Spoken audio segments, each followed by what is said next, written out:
বারোয়ারি পুজো। কিন্তু হুগলির চাতরা পশ্চিম রামকৃষ্ণ রোড পুজো কমিটি এবার তাদের মণ্ডপ তৈরি করেছে জমিদার বাড়ির আদলে।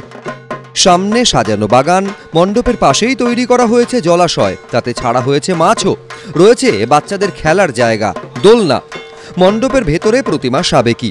প্রতি বছর পুজোয় নানান ধরনের থিম তুলে ধরলেও 54 বছরে পা দিয়ে এবার তারা ভরসা রেখেছে সাবেকিয়ানায়। আমরা প্রতি বছরই নানা রকম থিমের পুজোর ওপর করে থাকি। এবছরে আমরা সাবেকিয়ানা একটু ফিরেছি এই কারণে, পাড়ার অধিবাসীবৃন্দের মতামত অনুযায়ী সবার চাহিদা ছিল যে জমিদার বাড়ির আদলে মণ্ডপ তৈরি করা। আগেকার বাড়িতে আমরা যে কোনো জানি যে জমিদার বাড়িতে একটা পুকুর থাকে, গাছে ঘেরা পুকুর, বাচ্চাদের খেলার জায়গা থাকে, এবং আমরা সেইটাকেই তুলে ধরার চেষ্টা করেছি আমাদের মণ্ডপের মধ্য দিয়ে। আমরা প্রতিমাও সাবেকিয়ানার মধ্যে আনার চেষ্টা করেছি। প্রচুর মানুষের ভিড় আমাদের এই মুহূর্তে এই আমাদের পুজো মণ্ডপে।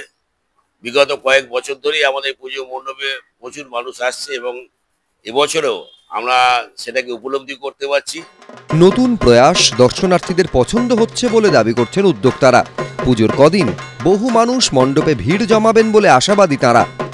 সৌরভ বন্দ্যোপাধ্যায়, এবিপি আনন্দ, হুগলি।